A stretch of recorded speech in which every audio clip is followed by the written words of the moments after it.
إذا قضيت الصلاة فانتشروا في الأرض وابتغوا من فضل الله واذكروا الله كثيرا لعلكم تفلحون آمنت بالله صدق الله العظيم وصدق رسوله النبي الأمي الكريم ونحن على ذلك من الشاهدين والشاكرين والحمد لله رب العالمين. قال الله تبارك وتعالى في شان حبيبه مخبرا وآمرا إن الله وملائكته يصلون على النبي يا أيها الذين آمنوا صلوا عليه وسلموا تسليما. اللهم صل على سيدنا مولانا محمد وعلى آل سيدنا مولانا محمد وبارك وسلم على سيدنا مولانا محمد وعلى آل سيدنا مولانا محمد.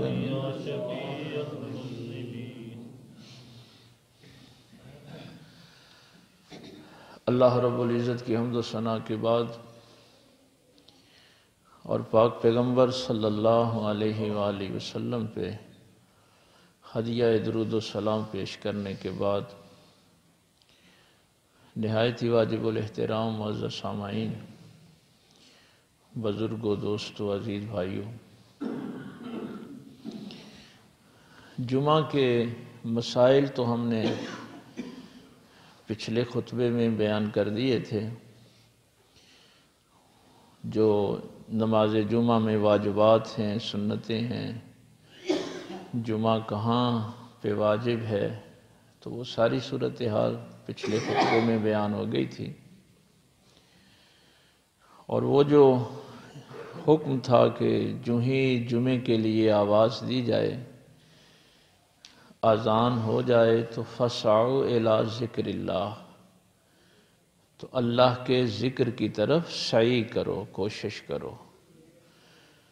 اس میں 4 چیزیں میں نے عرض کی تھیں کہ جو ہی اذان ہوتی ہے تو دل میں جمعہ پڑھنے کا ارادہ کرنا، نیت کرنا، یہ بھی اس کوشش میں شامل ہے. پھر جمعے کے لیے تیاری کرنا، کپڑے پہننا، نہانا، غسل کرنا، خوشبو لگانا، مسواک کرنا، یہ سعی میں شامل ہے. اور پھر چل کر مسجد کی طرف آنا. تو یہ جتنے بھی آپ کام کریں گے یہ اس سعی میں، اس کوشش میں شامل ہوں گے. اور وَذَرُوا الْبَيْعَ، خرید و فروخت چھوڑ دو. ذَلِكُمْ خَيْرٌ لَكُمْ إِن كُنتُمْ تَعْلَمُونَ. اللہ فرماتا ہے کہ یہ کام جو ہے یہ تمہارے لیے بہتر ہے. جو تم سوچتے ہو کہ ہم کاروبار کریں گے تو نفع ملے گا، اس نفع سے یہ نفع بڑا ہے. ہاں، اس میں خیر ہے تمہارے لیے. اب یہ جو ندا دی جاتی ہے، اذان کہی جاتی ہے، پہلے جب جمعہ شروع ہوا تو نبی پاک صلی اللہ علیہ وسلم منبر پہ تشریف فرما ہوتے تو مسجد کے دروازے میں کھڑے ہو کر اذان سرکار کے سامنے کہی جاتی. حکم بھی یہی ہے کہ آپ امام کے سامنے کھڑے ہو کے اذان کہیں. اس دور میں بھی ایسے ہی ہوتا رہا، اذان ہوتی تھی اور پھر بعد میں خطبہ شروع ہو جاتا تھا. حضرت ابوبکر صدیق رضی اللہ تعالیٰ عنہ کے دور میں بھی ایسے ہی تھا. اور حضرت عمر فاروق رضی اللہ تعالیٰ عنہ کے دور میں بھی ایک ہی اذان ہوتی تھی۔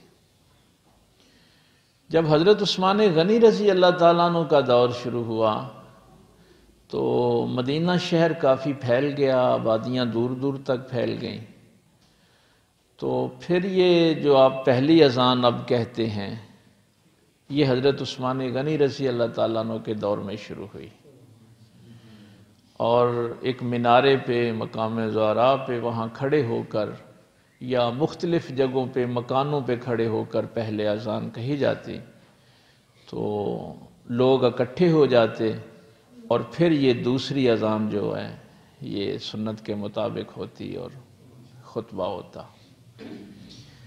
پہلے اس میں کافی اختلاف رہا، اور پہلی اذان کو بدعت کہا جاتا تھا کہ یہ بھئی نبی پاک کے دور میں نہیں تھی اور یہ حضرت عثمان غنی نے شروع کروائی ہے، تو یہ دین میں ایک نیا اضافہ ہو گیا ہے، اس کو بدعت کہتے تھے۔ لیکن پھر اس میں اجماع امت ہو گیا، اور آپ کو یہ شاید پہلے بھی میں نے کسی موقع پہ عرض کیا تھا کہ اس امت کا جو اجماع ہے، اکٹھ ہے، اس کو معصوم قرار دیا گیا۔ اس امت کا یہ اعزاز ہے، یہ عزت ہے۔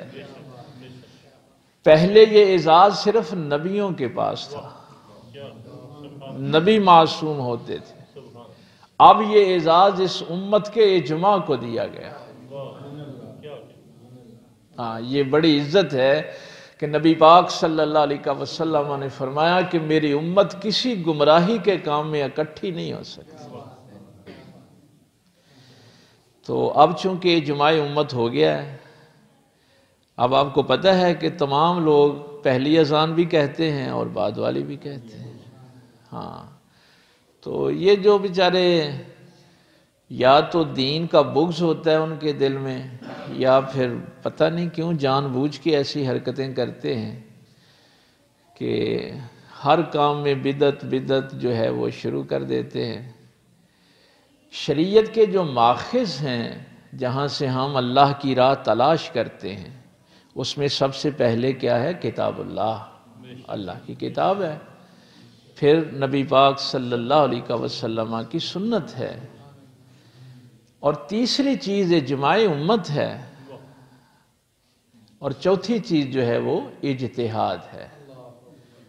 کسی معاملے پہ کوئی فقیہ جو ہے وہ اجتہاد کرے، اور اس کے لیے بھی یہ عزت دیکھیں اس امت کو کیا دی گئی ہے کہ کوئی نیا مسئلہ کھڑا ہو گیا ہے تو علماء اس پہ اجتہاد کرتے ہیں قرآن حدیث کو سامنے رکھ کے۔ تو اگر وہ اجتہاد یعنی کوشش کرتے ہیں اس مسئلے کے حل کے لیے، اگر انہوں نے صحیح حل تلاش کیا تو جب تک لوگ اس پہ عمل کرتے رہیں گے ان کو ثواب ملتا رہے گا، اور اگر کہیں ان سے غلطی ہو گئی تو پھر بھی ان کو اس کوشش کا ایک اجر دیا جائے گا۔ یعنی مجتہد کو غلطی پر بھی اجر دیا جاتا ہے۔ یہ بنیادی چیزیں آپ کو پتہ ہونا چاہیے۔ یعنی اگر کوئی بندہ اٹھ کے آج کے دور میں 14ویں صدی میں 15ویں صدی میں اٹھ کے کسی مجتہد کے متعلق بکواس کرتا ہے تو اس نے حضور کی یہ حدیث اصل میں نہیں پڑھی یا سنی کہ مجتہد تو غلطی بھی کرے گا تو اس پہ اللہ اس کو ایک نیکی عطا کرے گا، کہ اس نے دین کے کام میں کوشش تو کی ہے نا۔ اللہ تعالیٰ کسی کی کوشش کو ضائع نہیں کرتا۔ ہاں، اس نے نیک نیتی کے ساتھ یہ کام کیا۔ تو اب چونکہ اجماع امت ہو گیا ہے، اس لیے یہ پہلی اذان جو ہے اس کو بھی جمعہ کی اذان ہی کہا جاتا ہے، اور یہ پھر دوسری اذان یہ تو پہلے سے ہی جو ہے یہ آ رہی ہے۔ آج کی جو آیہ مبارکہ ہے، اللہ فرماتا ہے فَإِذَا قُضِيَتِ الصَّلَاةُ، پس جب تم نماز ادا کر چکو، فَانْتَشِرُوا فِي الْأَرْضِ، تو زمین پر پھیل جاؤ، وَابْتَغُوا مِنْ فَضْلِ اللَّهِ، اور اللہ کا فضل تلاش کرو، وَاذْكُرُوا اللَّهَ كَثِيرًا لَعَلَّكُمْ تُفْلِحُونَ، اور اللہ کا ذکر کثرت سے کرو تاکہ تم کامیاب ہو جاؤ۔ اس میں ایک بڑی بنیادی ایک بات ہے، وہ پہلے سمجھ لیں۔ ہم نے پہلے اس کا ذکر کیا تھا کہ یہودی ہفتے کی چھٹی کرتے تھے، عیسائی اتوار کو اپنا عبادت کا دن جو ہے انہوں نے مقرر کر لیا۔ اب مسلمانوں کو جمعے کا دن عطا کیا گیا۔ اب فرق کیا ہے؟ ایک بنیادی فرق دیکھیں، یہ بڑی اہم بات ہے۔ یہودی ہفتے والے سارا دن وہ کوئی کام نہیں کرتے، عیسائی اتوار کو مکمل چھٹی کرتے ہیں۔ اب مسلمانوں کو یہ حکم دیا گیا کہ تم عبادت بھی کرو اور کام بھی کرو،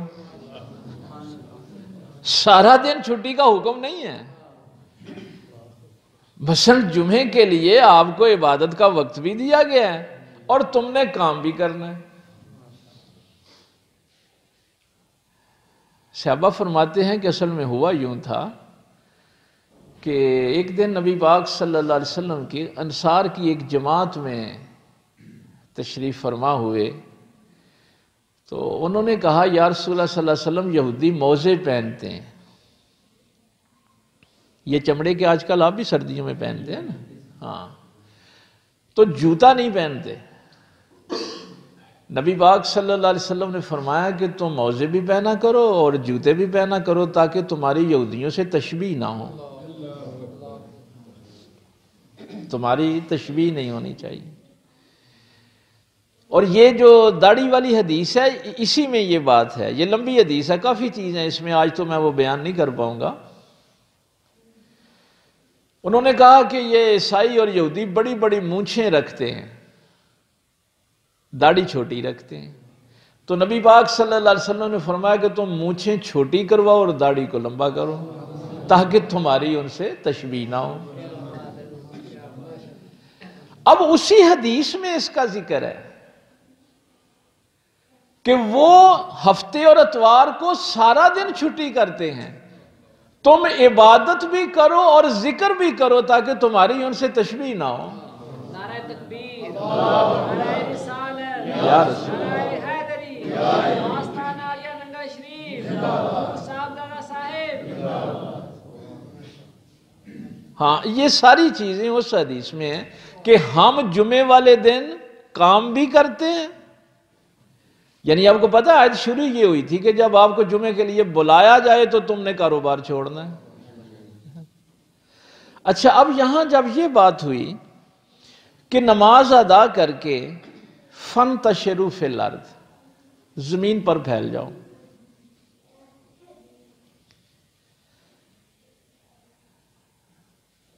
زمین پر آپ پھیل گئے، وابتغوا من فضل اللہ، اور اللہ کا فضل تلاش کرو۔ اب اس میں مختلف باتیں ہیں۔ ہم لوگ یہی سمجھتے ہیں کہ جمعہ پڑا ہے تو اب پھر کاروبار میں لگ جاؤ۔ رزق حلال بھی اللہ کا فضل ہے، یہ بات ذہن میں رکھنا، یہ اللہ کا بہت بڑا فضل ہے جس کو رزق حلال نصیب، اسی لیے منع کیا گیا ہے۔ اس بات کو ذہن میں رکھنا کہ اگر آپ نے اپنا مکان حرام کے پیسوں سے بنایا ہے، آپ نے مکان بنایا حرام کے پیسوں سے، تو اس کے اوپر ھذا من فضل ربی نہیں لکھنا، چونکہ جہاں رزق حرام ہے وہاں اللہ کا فضل نہیں ہے۔ اللہ کا فضل صرف رزق حلال پہ ہوتا ہے، لیکن ہم یہ بدمعاشی کرتے ہیں کہ رزق حرام سے مکان بناتے ہیں اور بڑی ڈٹائی کے ساتھ پھر اس کے اوپر ھذا من فضل ربی بھی لکھتے ہیں، تختی بھی لگاتے ہیں۔ یہ بغاوت ہے اللہ کے ساتھ۔ تو جہاں پر رزق حلال ہے وہیں پہ اللہ کا فضل ہے۔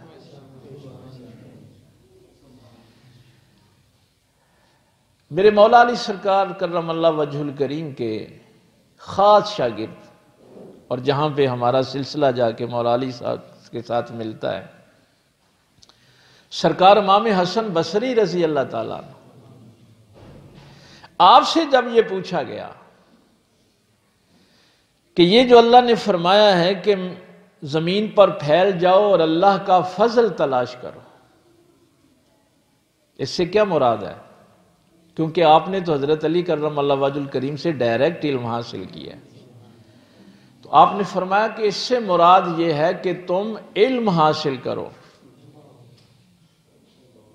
نماز پڑھ لی ہے تو اب علم حاصل کرنے کی کوشش کرو، کسی ایسی جگہ جاؤ جہاں پہ تمہیں علم حاصل ہو۔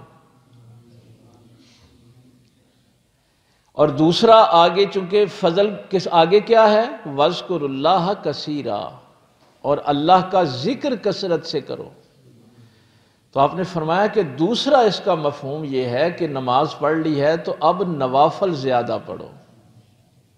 عصر کے بعد تو ظاہر ہے پھر نوافل نہیں پڑھے جائیں گے، تو جمعے سے لے کے نماز عصر تک یا تو کسی جگہ علم حاصل کرنے جاؤ یا پھر تم نوافل، چونکہ ساتھ حکم یہ ہے، یہ اللہ کا فضل ہے۔ نبی پاک صلی اللہ علیہ وسلم نے فرمایا تھا کہ تم نے قرآن کے مسائل پوچھنے ہوں تو کس سے پوچھا کرو؟ عبداللہ ابن عباس رضی اللہ تعالیٰ عنہ سے۔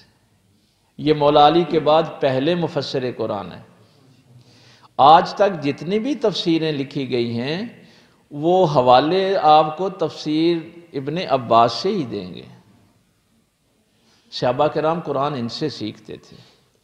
نبی پاک صلی اللہ علیہ وسلم نے ان کو گڑتی بھی عطا فرمائی اور ان کے علم کے لیے دعا بھی فرمائی۔ جب ان سے پوچھا گیا کہ یہ وَابْتَغُوا مِن فَضْلِ اللَّهِ کا مفہوم کیا ہے، او بھائی عرب جو ہیں وہ تو عربی جانتے تھے، ان کی تو زبان میں قرآن نازل ہوا ہے، لیکن وہ ہماری طرح بے ہدایتیں نہیں تھے کہ ہمیں خود ہی پتہ اس لفظ کا کیا معنی ہے۔ وہ پھر بھی ان سے پوچھتے تھے جنہوں نے علم حاصل کیا ہوا ہوتا تھا۔ ہمارے ہاں تو آج کل یہ بھی بڑی بدتمیزی ہے نا کہ سانو آپ ہی پتہ ہے، ان کی تو زبان میں نازل ہوا تھا۔ تو سرکار عبداللہ ابن عباس رضی اللہ تعالیٰ عنہ سے جب اس کی تفسیر پوچھی گئی تو آپ نے 3 چیزیں بیان فرمائیں۔ آپ نے فرمایا کہ جمعہ کی نماز پڑھ کے بیماروں کی عیادت کو جایا کرو، یہ اللہ کا فضل ہے۔ جمعہ پڑھ کے بیماروں کی عیادت کیا کرو۔ دوسری بات آپ نے فرمائی کہ اگر جنازے ہوں تو جنازوں میں شرکت کیا کرو، یہ اللہ کا فضل ہے۔ اور تیسری بات آپ نے فرمائی کہ اگر ان دونوں میں کوئی چیز موجود نہ ہو تو ویسے ہی اپنے کسی مسلمان بھائی کی زیارت کو چلے جایا کرو، یہ اللہ کا فضل ہے۔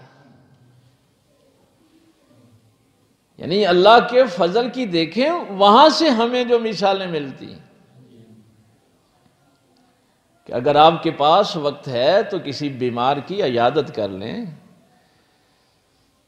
کسی جنازے میں شریک ہو جائیں، اور اگر یہ دونوں سلسلے نہیں ہیں تو اپنے کسی بھائی کو صرف ملاقات کے لیے، صرف ملنے کے لیے، کوئی لالچ نہ ہو، صرف یہ ہو کہ میں اپنے بھائی کو جا کے مل لوں، کسی مسلمان بھائی کی زیارت کر لوں، تو تمہیں کیا ہوگا؟ اللہ کا فضل مل جائے گا۔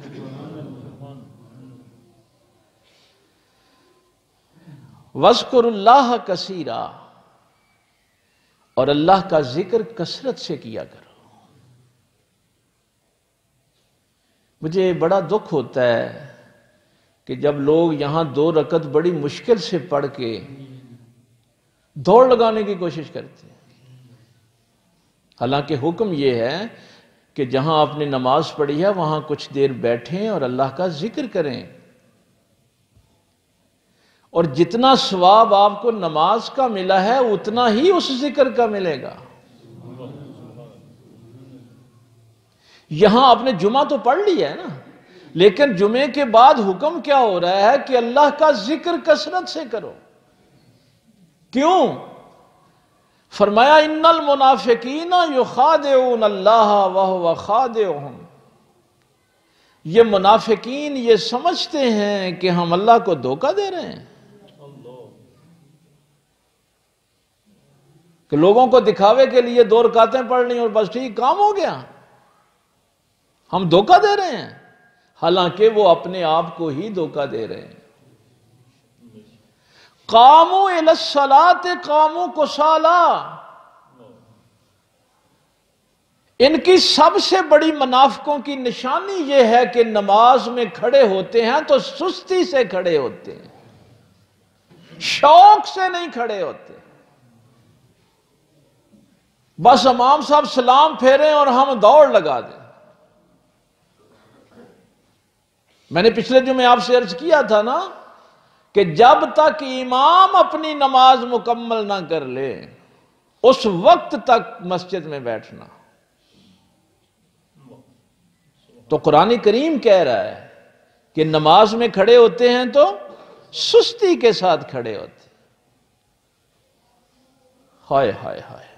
یراؤن الناس، اس لیے کہ وہ تو لوگوں کے دکھاوے کے لیے کھڑے ہیں نا، وہ کون سا اللہ کی عبادت کے لیے کھڑے ہیں. وَلَا يَذْكُرُونَ اللَّهَ إِلَّا قَلِيلًا. وہ اللہ کا ذکر نہیں کرتے، بس تھوڑا سا کر کے تھک جاتے ہیں.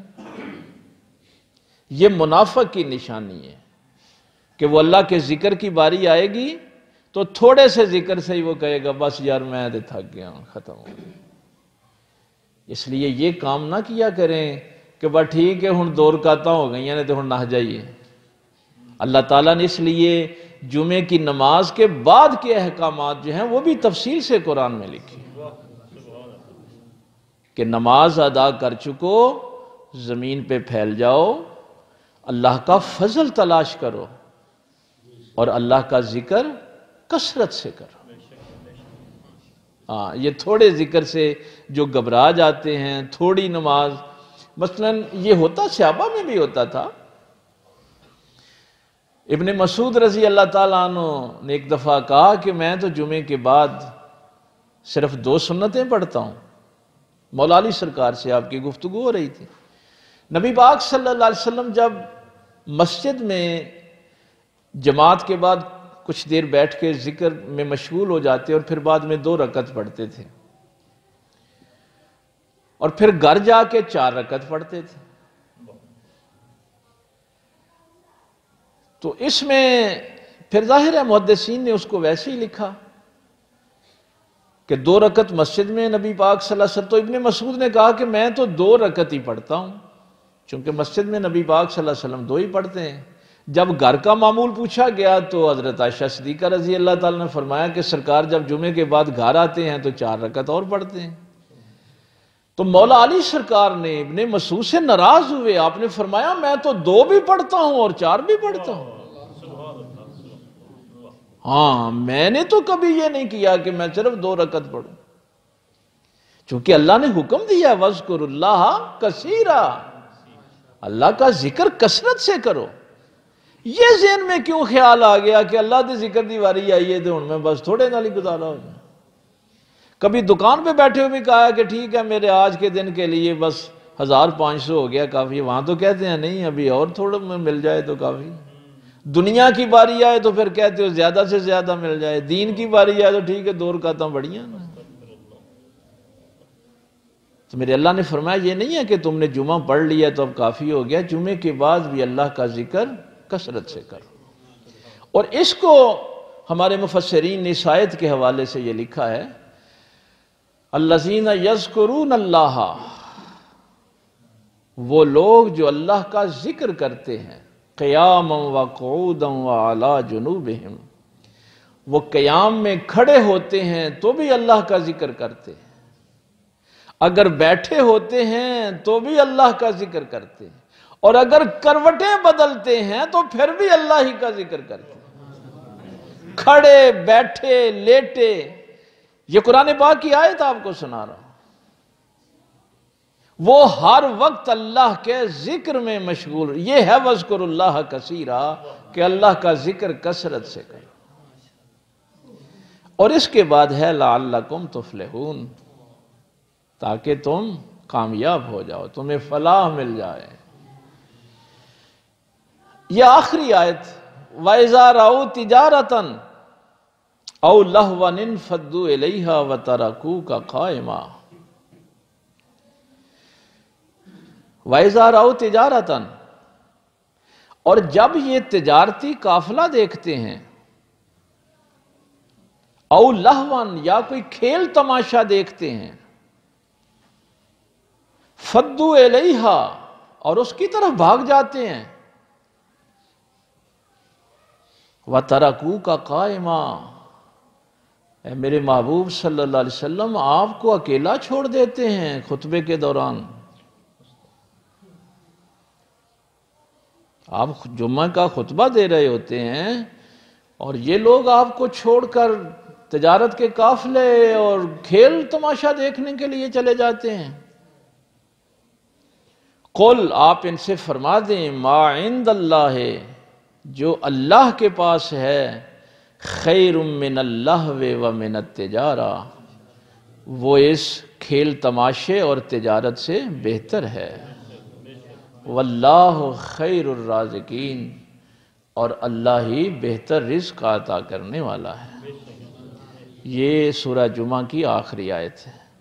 اب مجھے آپ بتائیں کہ اگر آپ کہیں کہ میں نے خود ہی ترجمہ پڑھ لیا ہے اور اگر آپ کو کوئی بتانے والا نہ ہو تو آپ کے دل میں صحابہ کے لیے کتنی نفرت پیدا ہوگی. آپ اپنے ایمان کی خیر منائیں صرف ترجمہ پڑھنے والے جو آج کل آپ کو درس دیتے ہیں نا ڈائریکٹ قرآن پڑھ لو. اب اس کا یہ ترجمہ آپ کسی قرآن کو اٹھا کے یہی ترجمہ ہے. اسی سے جہالت پھیلی ہے کہ جب پتہ نہیں ہوتا کہ آیت نازل کب ہوئی ہے، مخاطب کون تھے.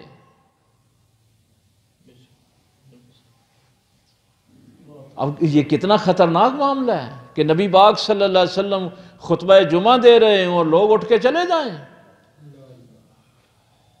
کہ باہر تجارت کا قافلہ آ گیا یا کوئی تماشا دکھانے والا آ گیا. دونوں کا ذکر کیا ہے نا. امام بخاری نے تو لکھا ہے کہ صرف 12 بندے رہ گئے تھے، باقی مسجد خالی ہو گئی تھی. چونکہ جب کوئی تجارتی قافلہ آتا تھا تو پھر دف بجائی جاتی تھی. وہ دف کی آواز ایک روایت یہ ہے کہ ایک بندے نے آ کے مسجد میں کہا کہ وہ تجارتی قافلہ اور لوگ اٹھ کے چلے گئے. صرف 12 بندے رہ گئے. ایک روایت میں 40 کا بھی ذکر ہے. اور اتنی تکلیف دہ صورتحال تھی کہ نبی پاک صلی اللہ علیہ وسلم نے فرمایا کہ اگر آج یہ 12 بھی نہ ہوتے تو مدینے پہ آگ برستی. اگر یہ 12 بندے بھی نہ بیٹھے ہوئے ہوتے. اب یہاں سے یہ بھی پتہ چلا کہ اگر اللہ کے عذاب ٹلتے ہیں تو وہ کچھ لوگوں کی وجہ سے ٹل جاتے ہیں. اکثریت جب آپ کو گناہوں میں مبتلا نظر آتی ہے تو اللہ کے عذاب ٹلتے ہیں تو کچھ لوگوں کی وجہ سے ہی ٹلتے ہیں. امام ابو داؤد نے جو لکھا ہے اس کے اور جو لوگ صحابہ کے مخالف ہیں یہ آیت بڑی وہ اپنے لوگوں کو بیان کرتے ہیں. اور جس بندے کو صحیح پتہ نہیں ہوتا وہ تو کہتا ہے یار بڑی گستاخی ہے. اور اللہ تعالیٰ نے کتنی سرزنش کی ہے کہ تم نے تجارتی قافلے اور کھیل تماشا دیکھا اور میرے نبی کو اور لفظ یہ ہے ترکو کا آپ کو اکیلے چھوڑ دیا. قائمہ آپ کھڑے تھے اور آپ کو اکیلے چھوڑ کے چلے گئے. قل اور پھر حکم دیا کہ قل ما عند اللہ خیر من اللہو ومن التجارہ. میرے محبوب ان سے فرمائیں کہ اس کھیل تماشے سے جو اللہ کے پاس ہے وہ بہتر ہے. اور تم تجارتی قافلوں کی طرف جا رہے ہو واللہ خیر الرازقین اللہ بہتر رزق دینے والا ہے. نبی کو چھوڑ کے نہ جاؤ. تو امام ابو داؤد فرماتے ہیں کہ یہ ابتدائی دور کی بات ہے. آپ صحابہ پہ اعتراض تب کرتے اگر اس آیت کے نازل ہونے کے بعد کبھی یہ واقعہ ہوا ہوتا. جب یہ آیت نازل ہو گئی یا ابتدائی دور میں، اس کے بعد 8-9 سال لوگوں نے جمعہ پڑھا، کبھی واقعہ ہوا ہے؟ نہیں ہوا. تو امام ابو داؤد فرماتے ہیں کہ یہ اس دور کا واقعہ جب ابتدائی دور تھا، اور اس وقت خطبہ نماز کے بعد ہوتا تھا. یہ بھی بات عجیب ہے نا کہ اب تو خطبہ ظاہر ہے نا پہلے ہوتا ہے، تو اگر خطبے کے دوران ہی چلے گئے تو اس کا مطلب ہے کہ پھر نماز بھی رہ گئی. تو امام ابو داؤد نے فرمایا کہ اس وقت خطبہ نماز کے بعد ہوتا تھا، جیسے عید پہ آپ کا خطبہ ہے نا وہ نماز کے بعد ہوتا ہے. تو ابتدا میں خطبہ جیسے عید کی نماز کے بعد ہوتا ہے ویسے جمعے کی نماز کے بھی بعد ہوتا ہے. تو اس وقت خطبہ واجب بھی نہیں تھا، تو اس لیے دور بھی ابتدائی تھا. ابھی یہ جمعے کے مسائل جو ہیں یہ قرآن کریم میں نہیں آئے تھے، اس کے وجوب کا ابھی واجب ہونے کا حکم نہیں آیا تھا. تو لوگوں کے دل میں یہی تھا کہ نماز تو پڑھ لی ہے تو ٹھیک ہے، اب نماز پڑھ لی ہے تو چلے جاتے ہیں. لیکن اگلی بات یہ ہے کہ پھر اللہ تعالیٰ نے یہ سختی کیوں کی؟ یعنی اس آیت میں سختی بہت ہے نا، سخت جملے ہیں اللہ تعالیٰ نے جو ارشاد فرمائے. اس کی وجہ پھر وہی جو میں نے جب سورہ حجرات آپ کو درس دیا تھا تو اس میں نے آپ سے کہا تھا کہ جب یہ حکم ہوا کہ اے ایمان والو اپنی آوازیں نبی پاک کی آواز سے بلند نہ کرو. یہ سورہ حجرات کے درس میں نے ساری بات تفصیل سے آپ کو بیان کر دی تھی.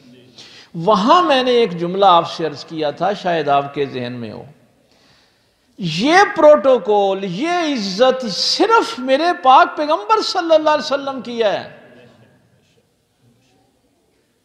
کہ باقی آپ کے جتنے معاملات ہیں وہاں آپ کی نیت دیکھی جائے گی کہ آپ کی نیت کیا تھی. لیکن یہاں جب حضرت ابوبکر صدیق حضرت عمر کی آواز تھوڑی سی بلند ہوئی تو نیت اور ارادہ تو بے ادبی کا نہیں تھا، لیکن پروٹوکول اللہ کے محبوب کا یہ ہے.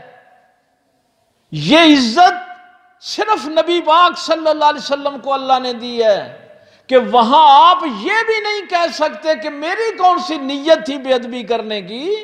اگر نیت کے بغیر بھی بے ادبی ہو گئی تو بھی اعمال ضائع ہو جائیں گے.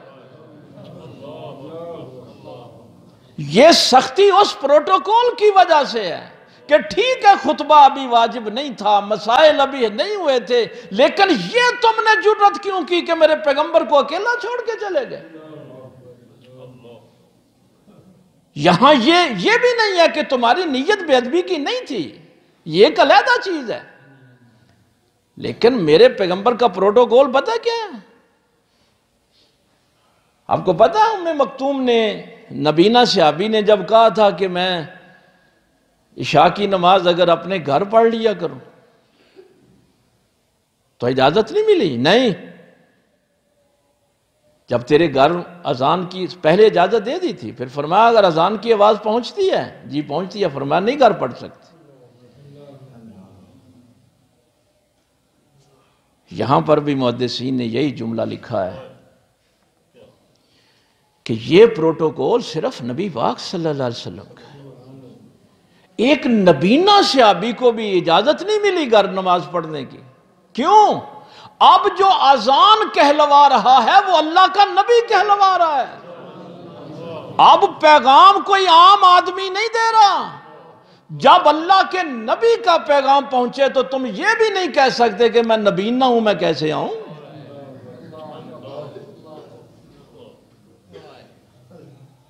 یہاں اب ہمارے ناگرہ صاحب دیں اذان، کوئی اور بندہ اذان دے، کوئی بندہ نبینہ ہے تو اس کے لیے ضروری نہیں ہے مسجد میں آنا، وہ اپنے گھر نماز پڑھ سکتا ہے. آج کے دور میں اگر جنگ کے دوران نماز پڑھنی ہو تو آپ کے لیے صلاۃ خوف نہیں ہے، لیکن جب پیغمبر میدان جنگ میں موجود ہو تو پھر کوئی علیحدہ جماعت کھڑی نہیں کر سکتا۔ آدھے جنگ لڑو، آدھے آ کے پیغمبر کے پیچھے ایک رکعت پڑھو، پھر واپس چلے جاؤ، دوسرے آئیں۔ میرے نبی کا پروٹوکول یہ ہے کہ ان کی موجودگی میں پھر کسی دوسرے کو برداشت نہیں کیا جائے۔ تو اب یہ جو اٹھ کے گئے ہیں، ایک تو ان کو مسائل کا علم نہیں تھا، نیت بھی ان کی بری نہیں تھی، لیکن چونکہ اللہ کے محبوب کا ایک خاص پروٹوکول ہے، خاص عزت ہے، اس لیے اس کے بعد پھر خطبہ نماز کے پہلے آیا، اور پھر یہ خطبہ واجب، میں پچھلے جمعے میں نے عرض کیا کہ یہ واجب کے درجے میں ہے، اور اس کے بعد پھر ساری زندگی یہ معاملہ پیش بھی نہیں آیا۔ اس لیے وہ جو ہمارے بزرگ کہا کرتے تھے نا کہ اللہ کا معاملہ ہو تو پھر دیوانوں کی طرح بھی بات کر لو تو خیر ہے، لیکن اگر اللہ کے محبوب کا معاملہ ہو تو بڑا ہوشیار رہنا۔ اللہ کے نبی کا معاملہ ہو تو پھر اللہ تعالیٰ تمہاری یہ بھی بات نہیں سنے گا کہ میری کون سی نیت تھی بے ادبی کی، وہاں برداشت نہیں ہوگا۔ تو یہ آخری جو جمعے کی آیت ہے اس میں بڑی سختی ہے، اور ان لوگوں کے لیے بھی ہے جو یہ سمجھتے ہیں کہ نہیں یار ہمارے کاروبار نہ کہیں ڈسٹرب ہو جائیں۔ کیا فرمایا؟ قُلْ مَا عِنْدَ اللَّهِ خَيْرٌ مِّنَ اللَّهْوِ وَمِنَ التِّجَارَةِ، اے میرے محبوب صلی اللہ علیہ وسلم ان سے فرماؤ کہ اللہ کے پاس جو کچھ ہے وہ اس کھیل تماشے اور تجارت سے بہتر ہے۔ واللہ خیر الرازقین، اور اللہ بہتر رزق کا عطا فرمانے والا ہے۔ اللہ تعالیٰ عمل کی توفیق دے۔ وآخر دعوانا